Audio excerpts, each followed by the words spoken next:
ဘူးသူရာလေးကညီကိုတို့မဖြစ်မနေသိထားသင့်ပါတယ်ကြက်ဝါသနာပါလာမယ်ဆိုရင်ပေါ့နော်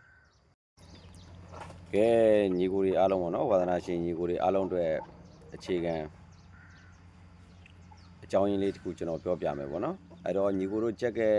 ငုတ်ပေါ့နော်အတက်ပေါ့စသည်အဖြစ်ခေါ်ကြတဲ့အခေါ်လေးတွေမှာဒီအတက်ကအခေါ်လေးတွေ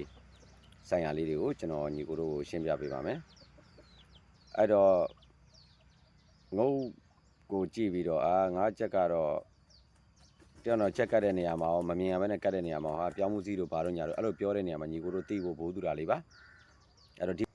နံပါတ်1ချက်ကလေးတွေစပြီးတော့အတက်ကလေးတွေအရာလေးပေးလာပြီဆိုရင်တော့ငရုတ်စိတ်ကတ်လို့ခေါ်တယ်ပေါ့နော်ငရုတ်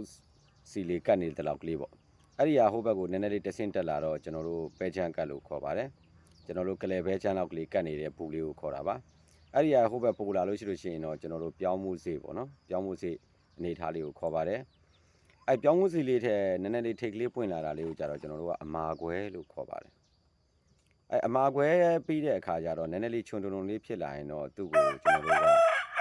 ကကတ်ချွန်လို့ခေါ်ပါတယ်ကတ်ချွန်ကိုတချို့ကလည်းငကတ်ပွင့်လို့ခေါ်ကြတယ်ပေါ့နော်ဒါကကတ်ချွန်ပါအဲ့ဒီဟိုဘက်ကိုနည်းနည်းလေးပို့လာတဲ့အခါကျတော့ကျွန်တော်တို့လက်ပံချွန်လို့ခေါ်ပါတယ်လက်ပံစုလေးလို့ပဲပေါ့နော်အဲ့ဒီဟိုဘက်ကိုနည်းနည်းလေးကျွန်တော်တို့ပို့လာမယ်ဆိုလို့ရှိရင်တော့ဒါကအပျော်စမ်းပေါ့နော်ဘာလို့စူးလေးကတွယ်ပြီးတော့ခြုံနေမယ်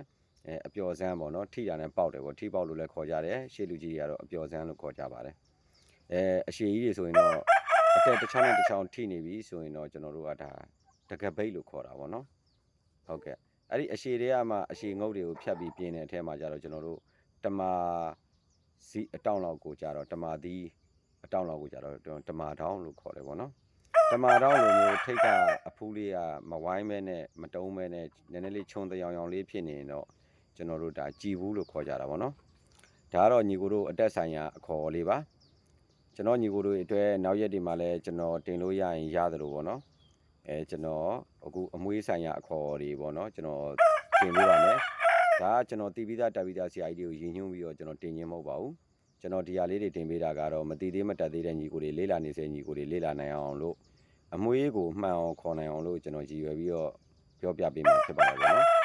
အဲ့တော့နောက်ပိုင်းလေးတွေမှာကျွန်တော်တင်လို့ရရင်တင်သလိုတင်တဲ့အရာလေးတွေဆက်လက်လေးလာအားပေးပါ CB ရလာလာမေးတဲ့ညီကိုတွေအားလုံးကိုတောင်းပန်ပါရစေ CB ကြတော့ကျွန်တော်တို့စာတွေအရန်ဝင်များပါတယ်ကျွန်တော်လူတိုင်းကိုစာမပြန်နိုင်ပါဘူးအဲ့လောက်လဲကျွန်တော်အချိန်မရှိတဲ့အတွက်ကြောင့်ပါလို့เนาะအဲ့တော့ကျွန်တော်တို့ညီကိုတွေသိချင်တာလေးတွေကိုကွန်မန့်မှာမေးပါကျွန်တော် RP ပြန်လို့မရပါဘူး RP ပြန်တာနဲ့တန်းပြီးတော့ဘန်းပါတယ်အဲ့ဒီတော့ကျွန်တော်ဒီလိုလေးပြောပြပေးပါမယ်